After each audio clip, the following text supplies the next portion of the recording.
Memória positiva. Por trás da vitória, teve a luta. Boa tarde, ouvintes da Rádio Aranãs. Estamos de volta aqui no Tarde Legal com o quadro Memória Positiva, em que a gente convida pessoas para a gente fazer uma viagem, de volta na vida, contando a história, para as pessoas entenderem. Chegou onde chegou, mas como chegou? Como que foi a luta? E hoje nosso convidado, com muita alegria, já agradeço por ter aceitado o nosso convite, o Luiz Moreira, que nós chamamos Luiz de Jequitinhonha. Perfeito. Jailson. Tudo bem, Luiz? Obrigado. Primeiramente, parabéns pelo quadro. Essa memória positiva, eu falo que retrata as histórias, né, de pessoas que, de fato, propuseram algo maior, né? E isso nos inspira, é inspirador também para que a gente continue sendo esse agente multiplicador. Mas parabéns pelo quadro e, no mais, tudo ótimo. Obrigado por esse importante convite para mim, viu? Nós que agradecemos, Luiz. Luiz vem de uma família de quantos irmãos? Perfeito. Olha, eu sou o sétimo de uma família de 9, né? Meus pais, pai e mãe, são do Ribeirão da Folha, né? Meu pai veio para cá em 60... Vocês são minasnovenses, então? Minasnovenses. Meu pai veio para cá em 67 e eu nasci em Capelinha, exatamente ali no Campo Limpo, que é o fundo daquele loteamento, o viveiro do Marquinhos, né? Então, eu e meu outro irmão somos capelinhenses. Ah, sim. 2 então nasceram aqui, os outros nasceram lá no Ribeirão. 3 aqui, né? Que faleceu 1 quando era novinho, e esse outro irmão também já falecido, mas nascemos em Capelinha. Eu sou cidadão capelinhense. Maravilha. Ô Luiz, e como é que foi a vida de infância? Perfeito. Olha, eu falo que tenho orgulho, né? Eu não mudaria nada na vida. Acho que tudo o que aconteceu, vem acontecendo até hoje, é só motivo de orgulho. Primeiro que tive uma infância muito tranquila, apesar dos tempos adversos e tempos difíceis, né? A gente podia brincar, tinha a responsabilidade de brincar, responsabilidade para estudar. Então, assim, tinha coisas, não tinha tanta tecnologia, né? Então a gente aproveitava mais. Era muito mais dinâmico, muito mais didático. Então, assim, desde de novo, muita diversão, né? Apesar de que a gente pode falar que das limitações que tinha, mas foi uma infância extremamente feliz, eu considero assim. E quem são os amigos de infância que você lembra? Olha, eu tenho, né, eu tenho Tanas, eu tenho o Fernando, que são meus primos, Jairo, tem a turma do Bar Maria Lúcia toda, porque eu praticamente nasci no Campo Limpo, mas com 7 anos de idade para vir estudar, meu pai nos trouxe para Capelinha e ali a gente criou, né, essa família. Tem Paulinho Teixeira, tem uma turma bacana ali. Eu falo que eu tenho muitos conhecidos, né, e é um lugar que eu tenho orgulho, onde sempre eu estou passando lá até para revê-los, porque eu falo que eu costumo dizer, tem mais passado que futuro, mas eu tenho um orgulho muito grande desse passado que foram as pessoas, a caminhada, né? E que me ajudaram a amadurecer também, a chegar até aqui. Luiz, e você começou a trabalhar muito cedo? Perfeito. Olha, meu pai é o seguinte, olha, o lema dele, olha, o galo cantou, você não tem que ficar de pé. Acordava cedo para ir para a escola, a hora que chegava da escola tinha que fazer o dever e tinha que fazer alguma ocupação, tinha que arrumar um serviço. E o meu primeiro serviço, isso já era com os 10, 11 anos de idade, era buscar o graveto para vender para as quitandeiras que tinha em Capelinha. Ah, você buscava o graveto, a lenha para vender? Porque era... Buscava onde, Luiz? Nas matas da Cesita Energética, né? Que é atualmente hoje a Peran. Então era uma atividade ali no bairro ali que era inerente a muitos, porque se usava também muita lenha nas casas, né? Mas especificamente as quitandeiras, elas compravam muito. Eu lembro a dona Geralda Ventura, Tião Rocha, o Tião Rocha é que vendia as quitandas também, né? A gente ganhava um dinheiro para tomar um quissuco. Era uma figura divertidíssima, né? Isso, e tem a dona Geralda Ventura, a dona Raimunda Pereira, que eram das quitandeiras muito boas que tinham lá, né? Então com isso aí, a gente tinha uma oportunidade de fazer uma rendazinha também, estudava e ainda ganhava, porque esse a mais era para a gente comprar alguma coisa a mais que a gente queria, comer um pão de sal, tomar um quissuco. Antigamente tinha aqueles pães sovados, né? Você comia muito aquele pão sovado? Pô, demais. Que fez parte da infância de muita gente, né? Quando juntava um dinheiro, faltava comer um sozinho, porque era uma coisa rara, né? As coisas eram um pouco mais difíceis. Não sei se tornava isso mais prazeroso também.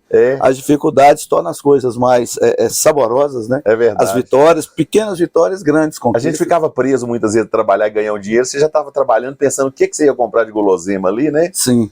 literalmente só trabalhava para comer. É verdade, Isso aí. é verdade. Ô Luiz, então você presenciou o Tião Rocha com a venda dele, e quando o pessoal chegava lá para comprar a bala, falava assim, me dá, vamos supor, se fosse hoje, R$2 de bala. Quando ele ia passando as balas, que ele olhava que dava um volume muito grande de bala, ele falava assim, desaforo, esse tanto de bala por R$2, vou vender não, e recolhia tudo e não vendia. Então você pegou aí. Era uma figura, né, Luiz? Extraordinário, foi, né, um dos comerciantes grandes aí. Eu lembro da história de outro comerciante também, que esse ajudou a botar comida dentro de casa, que era o Saturnino Moreira. Eu falo que o pessoal nosso, ele, quando tinha aqueles caixotes de venda, Saturnino, né? tinha parente com o Lato Satu? Isso, é o pai do Lato Satu. É. E aí o seguinte, ele era um dos comerciantes, acho que se eu não me engano a loja dele é onde é o prédio da Caixa hoje, né? Era aquele negócio daquele tempo, daqueles caixotão, onde tinha os produtos sortidos, né? Que era fracionado. E as coisas eram muito difíceis, mas eu sempre acreditei que essa capelinha tem uma vocação muito... Sempre teve uma vocação muito grande, né? Então, e as coisas evoluiu e evolui muito rápido aqui. Ô Luiz, eu paro para poder pensar como que era os tempos antigamente. Hoje, a gente pega, por exemplo, vigilância sanitária, vai em cima de tudo tem que estar. Você que mexe com empresa, né, com indústria de alimentos, sabe disso. Tudo tem que estar certinho, tudo tem que estar redondinho e tal.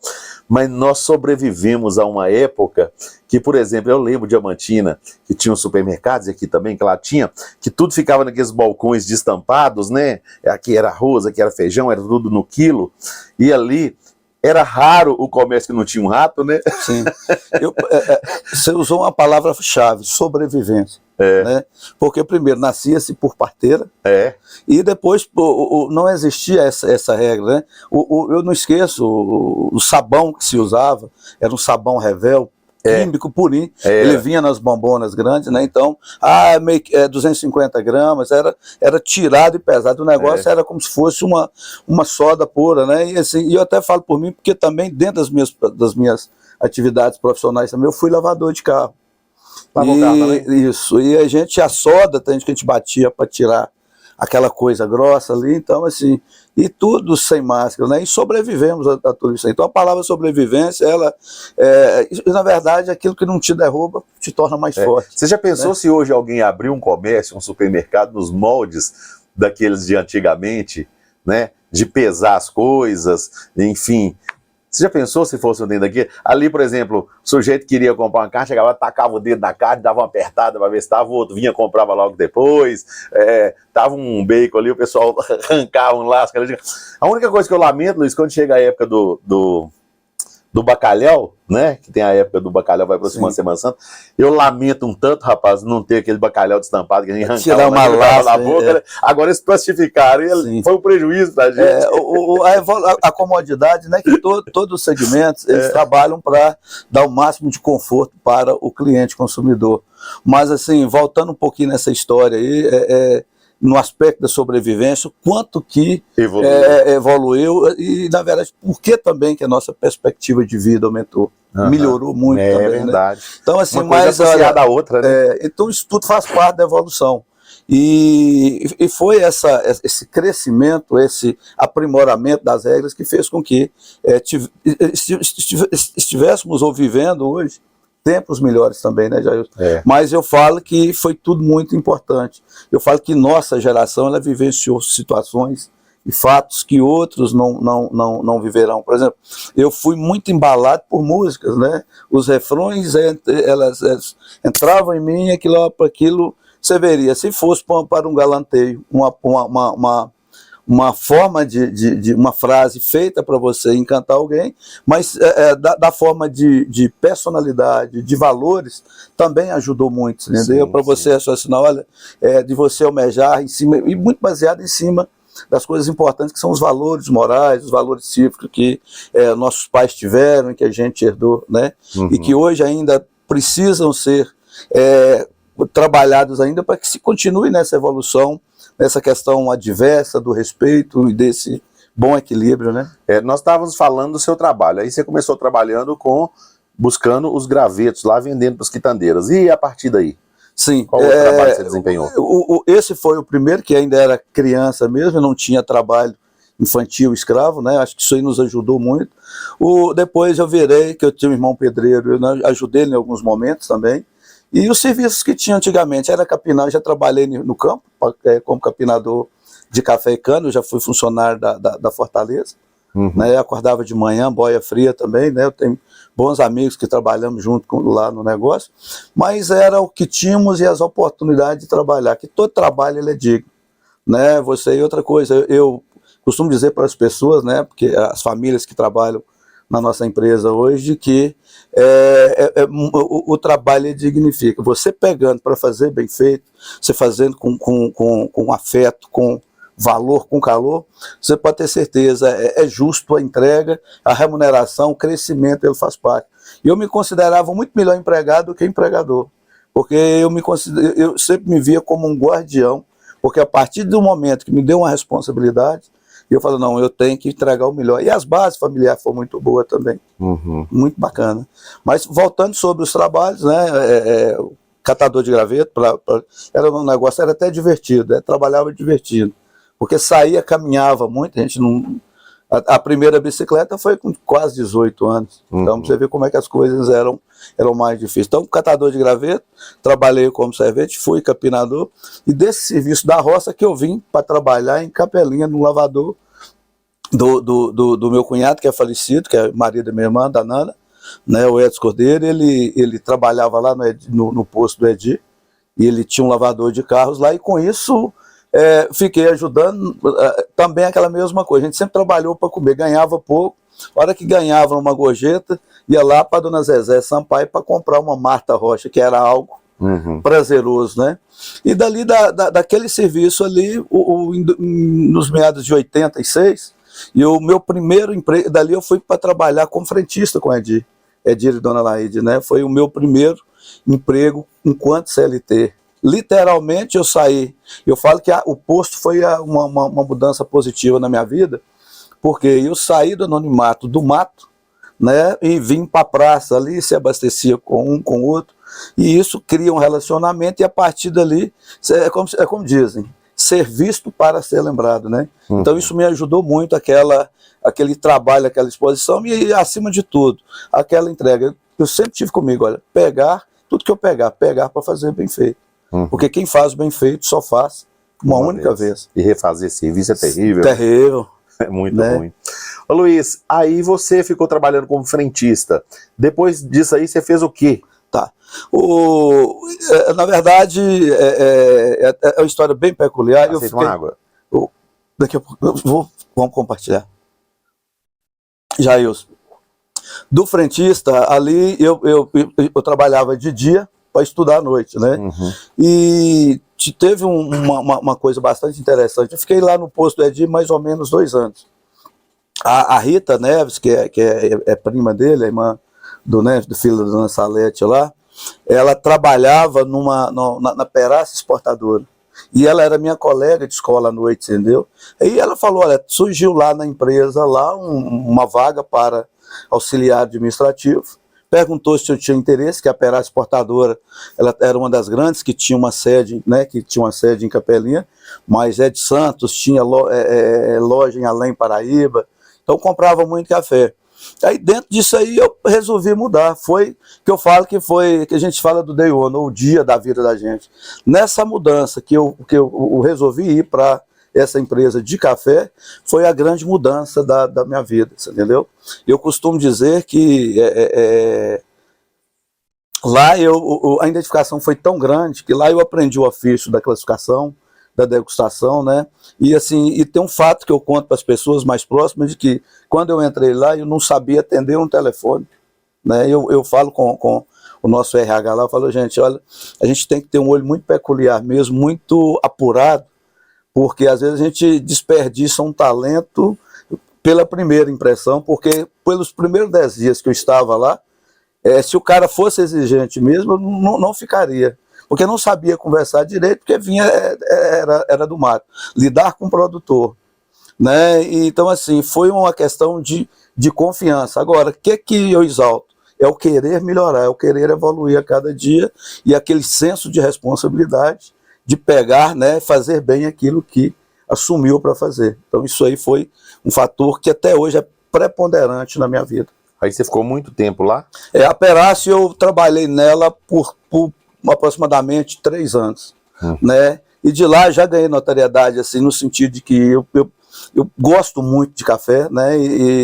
E também eu sempre gostei de fazer as coisas com muita clareza, né? Dava os melhores, apresentava os resultados, tratava bem, atendia bem os clientes. E isso foi fez com que eu crescesse. Da Perácio aí veio a Perácio, ela encerrou as operações em Capelinha, né, a Perácio Exportadora. Aí eu acabei indo para trabalhar com o Jairo Martins também, que eles montaram uma empresa de compra e venda. Era o Jairo, mais o Wagner Palmeiras e um Volney Alvim lá de Machado. E eu fiquei aqui como responsável pelo escritório de estar classificando o café, né, a compra era com o Jairo, e eu classificava e cuidava dos embarques também. Mas foi assim me incentivaram muito, porque nessa época que eu comecei a trabalhar com o Jairo, ele me mandou lá para Machado, para uma cooperativa, para que eu fizesse o aprimoramento do curso de degustação lá, né? Para ter mais experiência ainda. E isso só foi me ajudando cada vez mais, né? Luiz, e depois desse aí teve mais algum outro emprego ou já começou a empreender? Não teve mais outro, né? Porque o que acontece? Café tem altos e baixos. Eu falo que o mercado de café é igual a topografia de Minas Gerais, não tem uma montanha para dar aquele pico, mas ele é linear, né? E tem muitas empresas que entram e saem em todos os segmentos. Muitos entravam, perdiam muito dinheiro, saíam, né? Café enriqueceu muita gente, mas também botou alguns em dificuldade. Quando a Cafeira Machadense ela encerrou as atividades, eu ousei, o Jairo, ele estava naquele boom do Ceasa, o Jairo falou, olha, eu vou para Belo Horizonte, vou abrir a cerealista lá.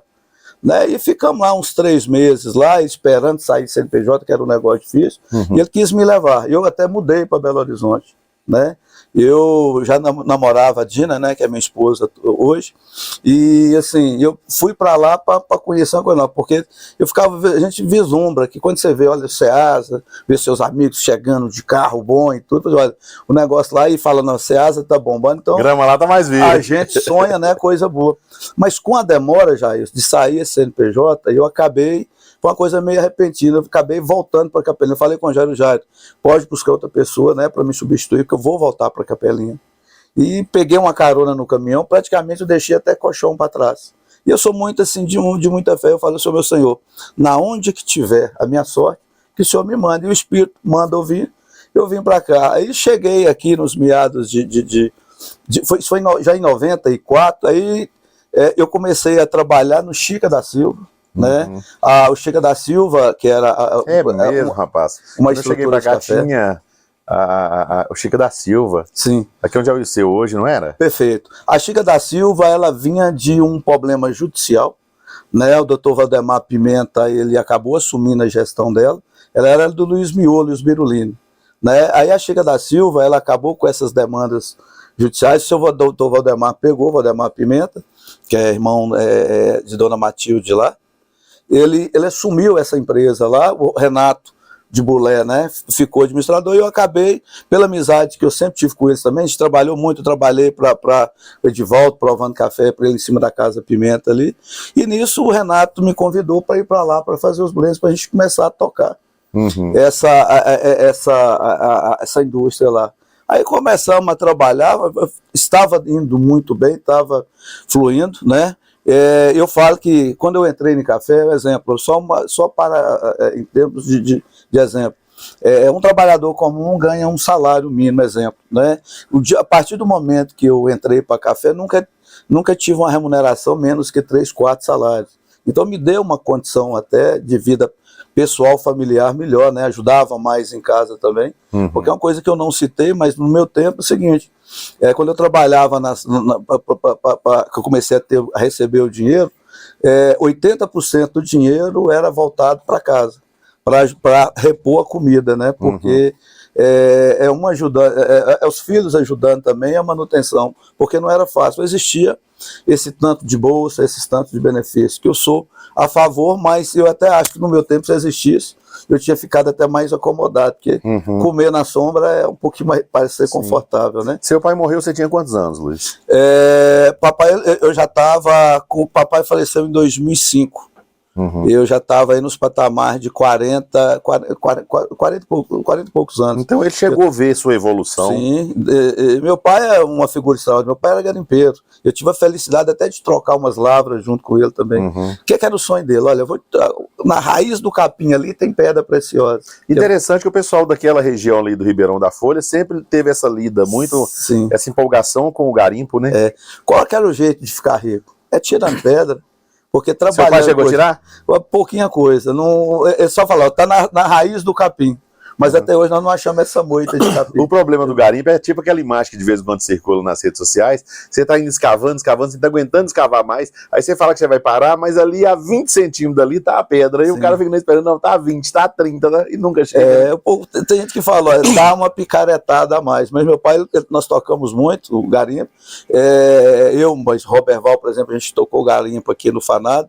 Mas eu falo que o grande feito da minha vida, a pedra preciosa foi café, né? Foi ele que fez essa modificação na minha vida, e com isso também conseguimos modificar a vida de muita gente, então foi muito positivo. Aí eu volto lá na história do Chica da Silva, né? Nesse viés lá de fazer esses blends, o café torrado e moído, nos meados ali dos anos 90, não tinha aquele hábito muito forte do pessoal consumir o café torrado e moído.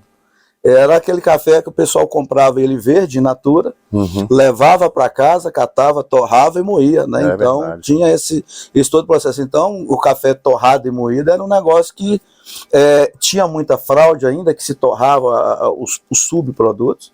Graças a Deus isso mudou muito para o segmento, né? Que existe uma regulamentação, a Anvisa mudou, mas a partir de janeiro desse ano também, o critério, a régua subiu muito. Que é a resolução 570 do Ministério da Agricultura, na onde hoje você tem que ter toda uma rastreabilidade, você tem que ter uma análise muito bem feita do café, e tem um fator muito importante, que é uma corresponsabilidade. Se o produto que estiver no estabelecimento comercial, ele for impuro, não é um problema do CNPJ, é um problema também do cliente comprador. Então, assim, é aquilo que nós falávamos da história do produto que ficava exposto.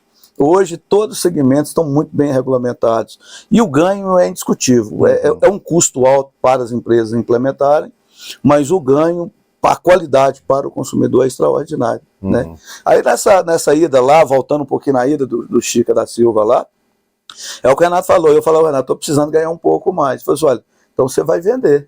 Né? E aí, nessa de vender, ele propôs um negócio para mim até desafiador. Eu comecei a sair para vender, foi onde eu comecei a conhecer a região também, ao nosso redor. Né? Eu saí para vender e eu percebi que a gente não conseguia vender mais que 300 quilos de café por semana. Ele propôs um desafio para mim, Luiz, ó, tem a caminhonete, se você vender 600, para mim, você tem o restante, que o carro carrega até 1.000 quilos. Até 600 é para mim, a partir de 600 você torra aqui e leva. Me deu uma importante ajuda. Eu tenho uma gratidão muito grande com esse pessoal, porque na onde passei eu tive muita mão estendida. O Tisha me deu muito crédito, o seu Zezito me deu muito crédito. Citar nome é complicado, mas assim, Breno, um monte de amigos assim que sentiam que a gente era do bem, e eu sempre tive aquela preocupação da responsabilidade. Compromisso, eu não trabalho com promessa, com compromisso. Eu falei, olha, tal dia eu tenho que cumprir. Não é porque numa história de trabalho, o primeiro é o sentimento da gratidão. As pessoas, ninguém constrói sozinho, né? A empresa que somos hoje, né, pela abrangência que temos, muitas pessoas que não estão conosco, enquanto profissionais, passaram também e deixaram sua contribuição. É verdade. Então, assim, cada um chega, é como se fosse uma construção. É um tijolo, é um cimento, é um material, mas participativamente desta construção, né? Você falou numa joia que teve na sua vida, que foi o café, e teve uma joia na sua vida também, que é a Dina, né? Que Sim. Vocês conseguiram constituir uma família. Você entrou numa família boa como a sua, que é a Dona Gema, pessoa que eu gosto muito. Beijo, Dona Gema. Minha sogra preferida e querida, ela sabe disso, e eu gosto muito dela, né? Ela me trata como filho também, muito bom. Pessoa que eu gosto muito, quando eu cheguei em Capelinha, fiquei amigo dela. E essa joia te deu outras joias, que é a família que você tem, Sim. Que é exemplar também. Perfeito. Jailson, a Dina é uma figura extraordinária. Eu falo que a partir do momento da entrada dela na minha vida também, assim, a gente conseguiu um horizonte, né? Porque tem tem pessoas que te puxam para frente, né? Quando eu falo de família, meus irmãos são pessoas assim, todos nós lá nascemos com essa virtude de decência e de dedicar o máximo a todos, né? Quando fala de história de família, lá eu, por estar entre os mais novos, todos os irmãos que tinham uma renda melhor, né, eles ajudavam. Por exemplo, eu tenho uma irmã que me ajudava, a Nana, a comprar, me dava o dinheiro, a roupa de formatura, porque a gente não tinha isso. Então, os mais velhos trabalhavam para cuidar dos mais novos. Né, e os mais novos, quando começaram a trabalhar, e todos tinham compromisso de ajudar dentro de casa. Né, nessa ascensão aí de conhecer Dina, eu imagino, nós temos 32 anos juntos, casamento já vão para aí por 28 anos, 28 anos de casado. E foi uma história muito bacana, porque é até peculiar, porque eu sou capeliense, né? Eu converso muito com Dina. Quando eu conheci Dina, eu conheci ela adolescente. Ela já estudou com um irmão meu, né? Esse irmão meu mais novo, que não está conosco, o Geraldo Divino, e ela não me conhecia, e eu não conhecia a Dina também, né? E a gente começou com a turma da Juma, foi quando eu a conheci. E aos poucos as coisas foram engrenando, aquele desafio de entrar para dentro de casa, né? Eu sempre tive meus valores muito bem definidos, né? Aonde você veio não importa, mas o que você é e o que é seu propósito, né? E eu vi que eu precisava construir uma família também. E a Dina veio agregar muito com isso. O Nuno, ele é uma pessoa assim, de pouca conversa, mas quando abrir a boca é de uma sabedoria gigante. Então foi uma extensão para mim, né? E com Dina veio o Gustavo, que foi o primeiro neto, uma grande alegria. Eu falo do Gustavo, eu até arrepio quando eu falo dele, porque assim, foi um menino que ele teve nesse ano de 2022 para 2023, um dos maiores desafios que um ser humano, um dos grandes desafios que uma pessoa pode encarar, ele encarou, né? E cada dia ele vem vencendo cada vez mais, cada vez. Gu, te amo, viu? Você é extraordinário. Hoje a gente estava até numa ação que a gente chama de DSS. Hoje ele conseguiu subir todas as escadas para o segundo andar, Deus, coisa né? boa. E participar lá. Então, assim, fantástico a participação dele. E falar de família, tem o Vitor também, que tá, como se diz, queimando lata lá em Belo Horizonte, mora no apartamento, só ele e Deus lá, mas focado também no estudo. Então, olha, eu fui muito agraciado com a família. E fora isso também tem as pessoas com quem convivo, e meus colegas de trabalho, porque eu falo, um terço da vida da gente a gente passa no trabalho. Então você tem o privilégio de ter naqueles ao seu redor também uma extensão de amigos, de família, né? Então sou extremamente agraciado por essas conquistas, porque são pessoas que aproximaram de mim, né, que a gente conseguiu fazer uma integração e uma conexão para que a gente nos tornássemos hoje referência em muitas cidades e uma referência bacana no estado. A gente sabe que vocês passaram por uma luta recentemente, que foi esse tratamento do Gu, né? Porque é pesado. Eu já comentei com você que eu tive uma irmã que teve a síndrome de Guillain-Barré. Ela ficou 8 meses em coma. Foi uma luta, venceu, mas foi uma luta terrível, porque ela é uma doença muito cruel, que ela tira todos os movimentos. Sim. Você tem que reaprender a viver, reaprender a andar, reaprender a respirar. E realmente uma luta muito grande. Mas a gente nota também, Luiz, que você, de certa forma, não podemos usar o termo afastou da empresa, porque sua empresa ela flui, você preparou a empresa para ela fluir na sua ausência. Mas você ocupou grande parte do seu tempo, você, a Dina, se dedicando a isso, né? A saúde dele. Perfeito. Como você falou da Guillain-Barré, o Gu teve 2 síndromes. A Venn-Korsakov, onde é a falta de uma proteína também. Então, assim, ele foi um baita desafio. E a Guillain-Barré mesmo, né, que foi até diagnosticada aqui com o Dr. Tiago, um neurologista, ele um ser humano extraordinário. Eu falo que ser do bem vale a pena sempre, né? Porque tem gente que todo momento estende a mão. Doutor Zeolinto, quando quando detectou mesmo que o Gustavo estava ruim mesmo, já abriu as portas, e os amigos, o Fernando, todo mundo envolvido, as famílias assim, doutor Fabrício. Então, olha, nós fomos muito bem amparados, né? Eu falo que essa riqueza de pessoas que a gente tem é gratidão todo dia. E a Dina, não vou nem falar, porque Dina mudou para Belo Horizonte, né? Luiz Gustavo ficou 5 meses internado em Belo Horizonte. Então, e ela ficou esse período todo, e eu dentro desse ciclo, eu era beija-flor, ia, voltava, ia, voltava.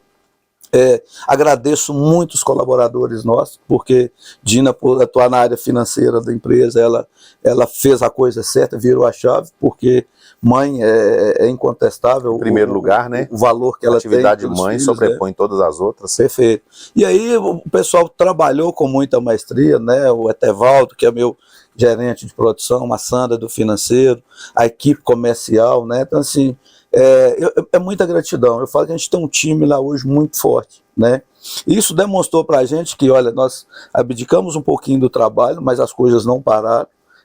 A missão, o objetivo da empresa continuou, e tivemos esse tempo também para que a gente visse, porque serve como reflexão, porque a gente anda muito pilhado no dia a dia, porque a vida do empreendedor, como é que isso vai estar amanhã? O que eu fiz hoje é bacana, é igual uma refeição. O que eu alimentar hoje vai me levar até a noite. Amanhã eu preciso me reabastecer de novo, né? Mas eu falo que isso vem para a gente entender valores, né? E eu sou muito orgulhoso da família e dos amigos conquistados. E a gente tem uma infinidade de pessoas que sempre prestando solidariedade, estendendo a mão. Mas saímos muito fortalecidos. Dina sempre falou, olha, não temos nada para reclamar ou chorar, só para agradecer. Porque em todos os momentos que teve as dificuldades, nós tivemos aí o acolhimento, nós tivemos as respostas humanas e sagradas também. Foi uma corrente de oração muito grande. Deu para a gente entender a importância do Luiz Gustavo, ele dentro da particularidade dele, é um menino de uma educação ímpar também, muitos amigos, né? Então, assim, eu tenho... E ele parece muito comigo, desse jeito da tratativa, de ele entra e sai risonho em todo lugar. O Vitor também. O Vitor é mais nuno, né? Um pouquinho mais sistemático. Mas também é um menino muito aberto também. Então, olha, é só gratidão mesmo. E é o que dá a gente tranquilidade. Uma família bem estruturada te dá a capacidade de você vencer os obstáculos aí, né? É verdade. Todos os dias temos e teremos. Sim. Aí, a partir do Chica da Silva, que você resolveu empreender e montar o Café Jequitinhonha de início, que depois se tornou Jequitinhonha Alimentos. Como é que foi isso? Jair, essa história, eu noivei com Dina nos meados de 93, 94, né? E já, né, casamos em 96. E o que acontece? A partir do momento eu toda a vida fui muito responsável. Quem casa, quer casa, né? Eu já comecei nesse assunto de melhorar a renda mesmo. Aí com essa oportunidade que o Renato me deu, me impôs uma meta, um desafio, e nós fomos para dentro, e eu tive a felicidade de chegar rapidinho no objetivo que ele tinha. Eu comecei a rodar, e na época eu ainda falei com ele, falou, Renato, eu quero mexer com grão, que ele vendia café cru e café moído, né? E acabei que nesse momento eu comecei a comprar como ele me deu a oportunidade de levar o grão na caminhonete, eu comecei a comprar uns moinhos, começou a dar certo, e fiquei com eles até no meados de 90, até 96, antes que eu casei em janeiro de 96. E o Renato, por felicidade dele, já são meus padrinhos de casamento, e nutro uma relação de muito respeito e carinho com eles também. Então, nesse propósito aí, quando eu concluí com ele, antes de virar a chave para trabalhar por conta própria, eu já estava vendendo aí mais ou menos 300 quilos de café por mês. Ganhava tipo R$2 por quilo, era um negócio que tava, né, tinha uma perspectiva. E como eu trabalhava, ele falou, Renato, o grão torrado é uma grande oportunidade. Mas aí ele acabou que Renato tem uma vocação de produtor, ele seguiu a indústria praticamente, eu saí, ele deu sequência, e com isso eu comprei um torrador. Como nós tínhamos casado, eu precisava melhorar a renda lá em casa, né? Aí, olha, e a gente já tinha um plano, falou de nós, quando eu casar, os filhos, o quanto antes, para a gente viver essa alegria da família. E casamos em 96, 97, o Gu já veio, ele é de fevereiro de 97. E aí já isso, nesse dia também tinha umas economias. E com isso, o meu sogro me deu um espaço lá na roça, eu montei o torrador lá, que hoje fica em exposição lá no Jequitinhonha, e a gente empacotava tudo isso em casa. Era a nossa serviçal, a que ajudava a cuidar do Gu, a Guida, né? E aí nós começamos, café moído da hora, de 97 até 96, 97 até 2000, era só grão torrado. E foi assim, foi aquela benção, todo mês dobrava o volume. E em 2000 nós começamos o primeiro café, o Jequitinhonha empacotado também, né? E aí foi só evoluindo. E eu tinha uma regra muito clara no negócio, a Dina sabia disso. Nós abstivemos, a gente gostava muito de sair. Nós puxamos o freio e falamos, olha, temos que juntar, porque a gente pouco recurso, então vamos... temos que fortalecer o negócio. E todo o resultado que eu tinha era investido. Até hoje eu mantenho esse mesmo padrão, né? Toda vez a gente sempre está trocando frota, maquinário novo, estrutura, e é necessário, porque os negócios não param, as exigências, as regras nos obrigam a isso, e até hoje estamos nisso, mas muito felizes, entendeu? O Jonas Barreiro, você veio aqui comigo, e ele falando que o pai dele ensinou para ele uma tática e que ele aplicou na vida e que deu certo, que ele sempre guardava 30% do que ele ganhava. Você já fez essa matemática, mas você guardava alguma coisa baseada em porcentagem? Eu não tinha, na minha formação da indústria, do negócio, eu tinha uma conta muito bem definida. Eu fazia provisionamentos. Por exemplo, eu pegava num quilo de café que eu vendia, olha, 60% é o custo da matéria-prima, então eu tinha que destinar aquele valor para me repor outro. Nos outros percentuais, que era o transporte do funcionário, e para o investimento eu tirava tipo 10%, isso aqui vai ser o lucro. Mesmo que eu não botasse aquele dinheiro numa conta, mas eu já deixava ele reservado, eu fazia essa boa distribuição, né? Agora, você citou o Jonas, que é um cara que eu admiro muito, um cara que né, acho que Francisco Sá, ele é tido lá como seria quase que um governador, um grande gerador de emprego, um cara que ele tem uma visão administrativa extraordinária. Um abraço, Jonas, aí é uma pessoa que eu convivo, a gente tem amigos em comuns e é uma recíproca de características empreendedoras e pessoa do bem que quer sempre ser um multiplicador, né? Mas dentro dessa junção nossa, já do acumular, a receita dele é muito bacana, né? E a gente vê que deu certo. O meu era essa questão do reinvestir, foi puxar o freio de mão mesmo, a despesa. Nós nunca abdicamos de comer bem, né? De ter um teto, isso é saúde, alimentação e um teto, eu vejo que isso é básico para quem, acho que é inerente a todos. Uhum. Mas enquanto negócio, se você... porque a gente antigamente fazia o caixa no bolso. Então isso era um negócio muito perigoso. Se você não tivesse uma organização, você não teria...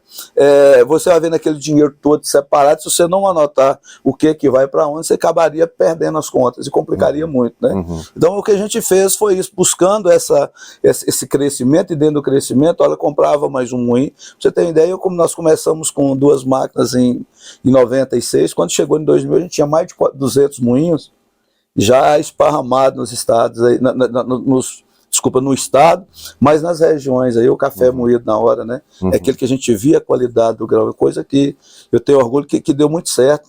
Nós somos de Capelinha, cidade do café, então a gente conseguiu chegar num blend, num ponto de torra, e a coisa ficou muito bacana, fluiu muito bem. Uhum. Ô Luiz, a gente sabe que ao longo dos anos, desse tempo que você empreendeu, até chegar hoje, muitas crises passaram pelo país. O seu ramo sentiu isso muito? Perfeito. Olha, de novo eu vou falar que os dias do empreendedor ou a economia, a economia ela é em forma daquele exame que a gente faz, o nome do eletrocardiograma. Uhum. Ela é irregular. Então uma boa gestão, porque nós não sabemos, quem que imaginava que em 2020 teríamos uma pandemia, né, que até hoje ainda está desconhecida e incomodando muito, gerou grandes estragos. Não contávamos com guerra, tivemos a guerra aí né, que continua, veio mais uma agora, que é a guerra de Israel também, né? E aí o seguinte, então assim, são situações que mexem economicamente, né? Porque numa economia globalizada hoje, isso interfere na vida de todos. E eu percebo que já eu sou a organização, ela vai fazer isso. Nós estamos vivenciando aí, né, uma mudança de governo também que interfere nas nossas vidas, mas eu falo que nós não podemos parar, nós não vamos parar de comer, nós precisaremos de remédio para conta adoecer, teremos que continuar acordando cedo todos os dias. Uma coisa que meu pai falava comigo, assim, hoje eu não gostava de acordar muito cedo, né? Mas eu falei assim, olha, com o galo canta, você tem que estar de pé. Hoje, nos meus 55 anos, né, que eu comecei a trabalhar com eles, são 44 anos de orgulho, de vida trabalhada mesmo. Tem dia de eu acordar mais cedo que o galo, para fazer alguma coisa, né? E quando a gente fala de negócio, essa diversidade, o mundo está muito integrado, né? E você não, o país ele não te oferece uma condição, né, de você ter um preço de garantia por um produto. Olha, você vai plantar, por exemplo, nós estamos vivendo uma crise de seca agora nesse momento. Capelinha, o mercado caminha para ter uma das maiores safras de café. A perspectiva aqui, a safra 23, 24 seria de 60 milhões de sacas. Mas não estava nos planos de que, olha, esse atraso da chuva ia demorar tanto. E as áreas, né, que a gente tem não são áreas irrigadas. Então, possivelmente nós vamos ter uma granação menor do grão. Né? E sem a água, a planta não cresce, porque café não produz no mesmo lugar. A planta tem que crescer para gerar flor, para gerar fruto. Então, assim, teremos dias difíceis, mas 2022 passamos uma crise na indústria, né, quando uma saca de café saiu de R$1.350, de 350 e foi para R$1.400 em 6 meses, né? Foi uma baita surpresa, isso foi ocasionado pela geada também, e nós tivemos que passar duros ajustes, né? Eu falo que essas adversidades, elas fazem com que você tenha que olhar muito para dentro. Eu tenho orgulho de dizer hoje que nós temos né, depois que nós mudamos para a estrutura nova lá, a gente conseguiu montar uma estrutura humana e de processos lá, que está nos direcionando para ser uma das empresas mais benquistas do setor. Né? Passamos dias difíceis, mas também modelamos o caminho para onde a gente quer ir. Porque a gente tem muito clara a nossa missão. Produção é uma coisa interessante que a gente fica olhando, né? A desgraça de um outro lá, muitas vezes é o lucro do de cá, e vice-versa. Porque quando a gente fala assim, nossa, giou no sul de Minas, foi ruim para ele lá, melhora para o que está aqui. Quando piora aqui, melhora para o que está lá, e vai ficando essa balança. Às vezes as pessoas pensam assim, gente, mas onde o Luiz chegou hoje, com a condição que ele chegou de ser um empresário de sucesso, ele é um sujeito que, se hoje ele não quiser levantar e quiser ficar quieto, deitado, assistindo televisão, ele pode. E é um ledo engano. Na verdade, é todo dia matando um leão, né, Luiz? Perfeito. É o tempo todo, você tem que estar atento ao mercado, às mudanças, às oportunidades. Então, é uma coisa que não para, não tem descanso, né? Perfeito. Eu falo, trabalhar sempre é preciso.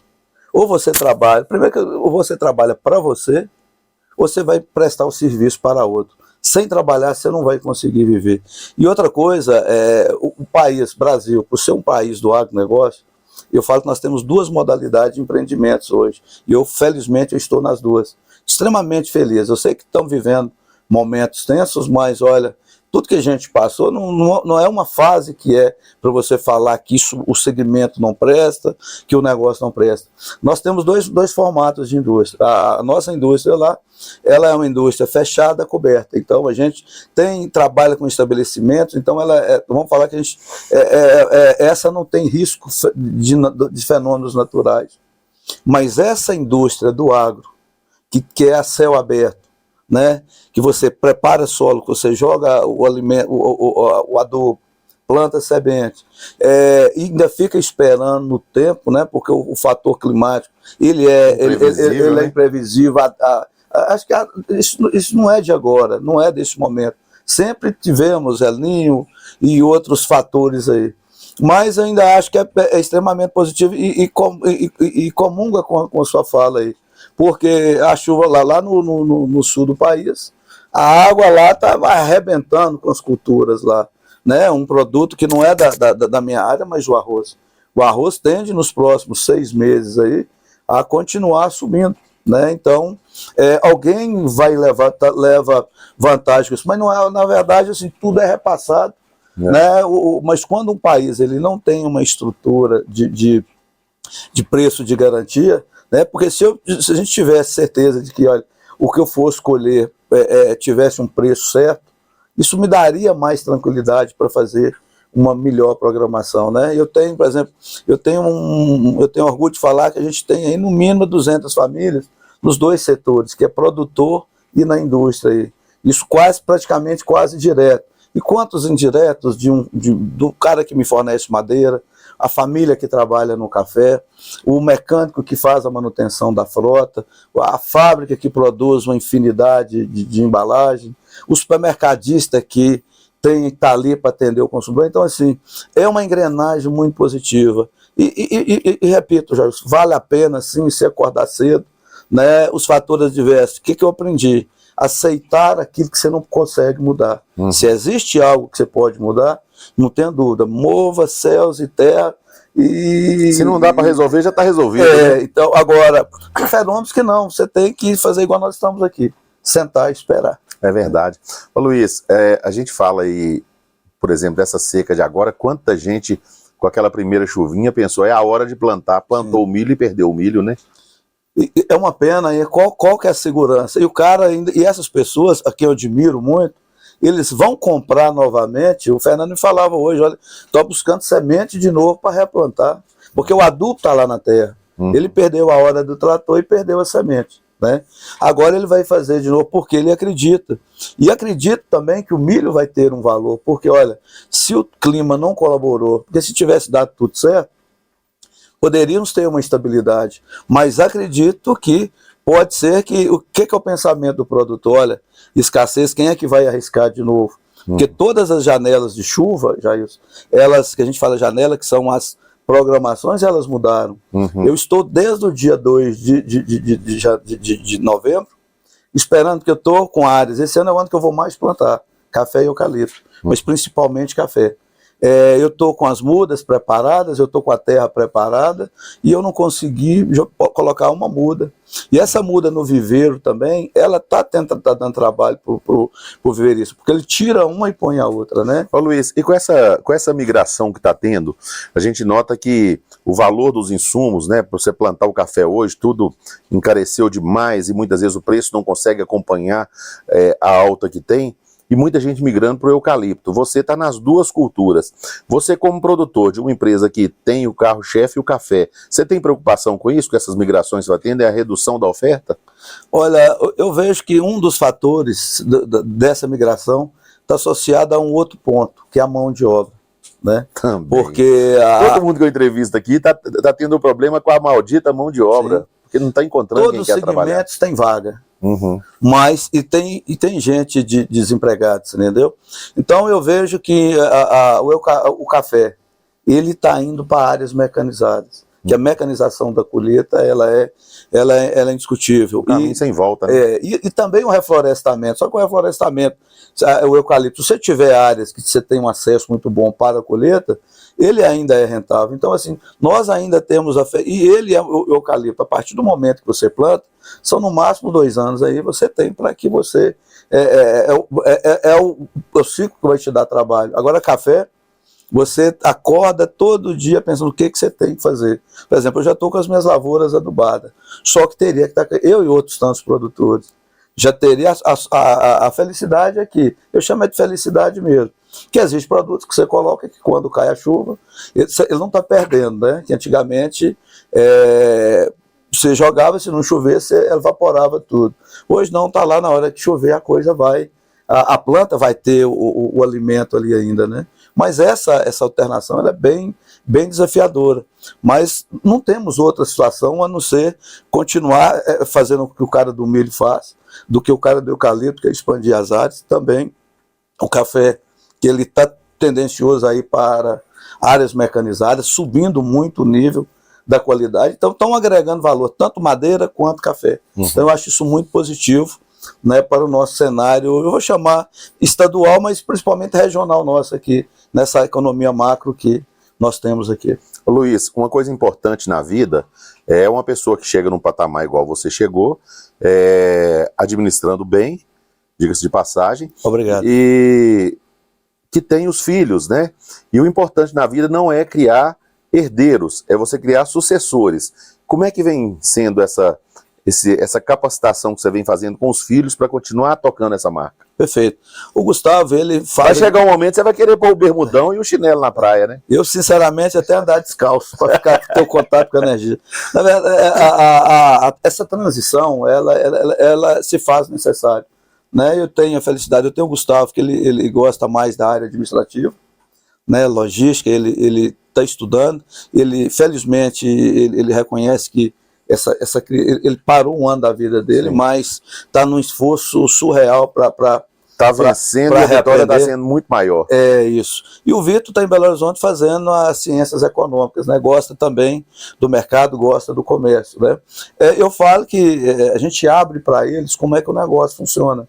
Porque quando eu comecei, por exemplo, eu não tive a opção de ter um negócio para me entrar para dentro, para fazer igual ou melhorar. Uhum. Mas foi uma vitória a gente chegar nesse nível bacana, né, que nós chegamos enquanto produtor, enquanto indústria. Então eu acredito que eles, pelo gosto que têm, acredito que será tranquilo.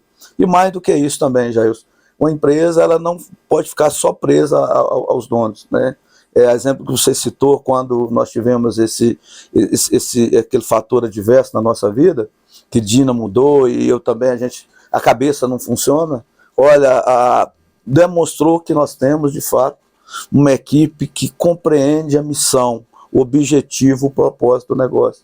Né? E você tendo bons líderes nos seus setores chave, é indiscutível que até a sucessão ela tende a ser mais tranquila. Né? Uhum. Então eu vejo que estamos bem encaminhados. E o nível que nós chegamos hoje, eu até bato palmas para a nossa equipe, que de fato eles implantaram uns parâmetros aí que a gente vê em indústrias já bem mais maduras aí. Então, até transmito um abraço para os meus colaboradores, que é aquilo que eu falo, os que passaram, fantástico, mas esses que são extraordinários, né? Esse acordar cedo, aquele olhar de dono ali. Então, eu tenho muita tranquilidade hoje, eu e Dina, com os nossos negócios, tanto na área rural, quanto na empresa. De vez em quando eu vejo você saindo em turma, caminhando a pé e indo parar na Ponte Velha, no seu Deodato. Por que ali? Ali fez parte da sua infância também? Sim, lá eu tenho duas passagens. Tem uma, eu conto com alegria, tudo é com alegria na minha vida, porque não há arrependimento. Mas eu frequento a Ponte Nova desde... A Ponte Velha. A Ponte Velha desde os 10 anos de idade também. Né? E tinha aquele negócio do povo em cima do caminhão, com aquelas boias de caminhão para tomar banho. Quem não foi no Rio numa boia de caminhão? E eu tive uma passagem lá, mas eu fui com meus irmãos, que eram os irmãos mais velhos que olhavam o mais novo. E eu tive um afogamento lá. Eu só lembro do meu irmão me tirando de dentro d'água e dando aqueles tapas, meu irmão mais velho, o Zé Moreira, ele me dando uns tapas, eu falei, que bendito, que abençoado esses tapas, tô vivo, né? Mas assim, eu sempre frequento, né? O Edito tem um ponto muito bom lá, Seu Deodato, ali a gente frequentou muito, Seu Deodato, Dona Norinda, um pessoal assim, com uma história que é prazeroso a gente sentar e conversar, e aquilo fez parte da nossa infância. É essa infância que eu chamo de positiva que a gente teve. Né, foi frequentando até aprender a tomar as primeiras cervejas, e tem pessoas que gostam dessas coisas simples, né? Os amigos, além de você fazer uma caminhada que faz bem psique e físico, que é um divã, e quando você chega, que você senta com as pessoas, vai comer o frango, aquela risada, aquela história, eu chamo de momentos especiais na vida, meus amigos até brincam, são momentos ímpares que a gente tem. Esse afogamento não ficou trauma, não? Nenhum, porque eu só lembro de tanto até hoje, que até hoje ainda frequento sempre que possível. Eu já livrei de 3 afogamentos, Luiz. Eu já livrei um na infância, eu vendo todo mundo pular no rio, em Diamantina, perto da minha casa, eu pulei e afoguei, e quase que eu morro. Na adolescência, justamente com a boia, a gente no Clube Casaca Parda, da Polícia Militar, lá em Diamantina, o pessoal, todo mundo subiu na boia, me embaraçou, eu afundei, quase que eu morro afogado. E recentemente na praia, rapaz, eu lá e a correnteza puxou uma garotinha que estava com a gente e eu fui atrás Instinto, dele aí, no instinto, e eu já ia afogando também, ela e tal, e foi uma coisa terrível. Tanto que o mar, eu não quero brincadeira com ele mais, porque ficou um trauma, foi muito difícil recentemente, 1 mês, 2 meses, 1 mês e pouco. E você não carregou esse trauma, não? Não, eles falam que sempre escutei, olha, rio, a água não tem cabelo pra você agarrar, isso é um fato, né? Mas nós, eu falo que a gente, de criança até enquanto estivermos aqui, nós vamos continuar dando trabalho para os nossos anjos de guarda. E é tudo desafio, né, sim, rapaz? todos os dias, é assim. Né? Muito. Ô Luiz, sua história é muito bacana, eu quero te agradecer imensamente você ter disponibilizado seu tempo. Sei que você chegou de viagem ontem, eu falei com você na estrada, porque a gente já tinha esse acordo de fazer essa entrevista, e hoje estava bem apertado, como está apertado para você, mas você se prontificou a vir aqui, e justamente eu te convidei por isso, por você ser uma memória positiva. E hoje, na carência que nós estamos de memória positiva, de pessoas que são exemplo, né, de empreender, de ir com coragem, porque a vida exige da gente pouca coisa, mas uma delas é coragem. Coragem de empreender, coragem de enfrentar, coragem de levantar cedo, coragem de lutar, para chegar lá na frente, para ninguém falar assim, foi na sorte. Sorte é só quem ganha na loteria. E mesmo assim ainda exige o esforço, você tem que ir lá fazer a aposta, né? E tem que gastar um dinheiro. Então, por isso eu convidei você para vir aqui, eu fico muito grato pela sua presença aqui conosco. Tá, Jailson, o orgulho é todo meu, né? A minha história é parecida com a sua, a de tantos que tem aqui. Eu falo que esse país é um país de empreendedores. Eu tenho muito orgulho de estar participando, eu acompanho o quadro, eu parabenizo, é algo importante, né? Essa capacidade de multiplicação que tem também, os meios de comunicar, essa capacidade de multiplicar. Eu falo que, Jailson, eu tenho no princípio da minha vida os valores. Eu até sou adepto alguns brincam comigo. Qual que é a sua inspiração? Tem um filósofo chamado Augusto Comte, que ele tem nas 3 bases dele, o amor por princípio, a ordem por base e o progresso por fim, que até onde tem a ordem e progresso veio disso aí. Então, você fazer o que gosta, você tem organização, o sucesso é certo, né? Mas eu tenho muito orgulho disso, e é só reforçar aqui o agradecimento a você que está em casa, né, as pessoas que passaram aqui, Aranãs, por esse quadro, a você aí, por estar nos dando essa grande oportunidade aí, e obrigado a todos aí, principalmente você por esse convite. Convite feito, convite a ser. Nós que agradecemos. Luiz, muito obrigado. Joia? Falei então com o Luiz Moreira, Luiz do Jequitinhonha, Luizinho do Jequitinhonha, nessa nossa entrevista no Memória Positiva, que volta no próximo sábado. Repórter Jailson Pereira para a Rádio Aranãs. Memória Positiva. Por trás da vitória, teve a luta.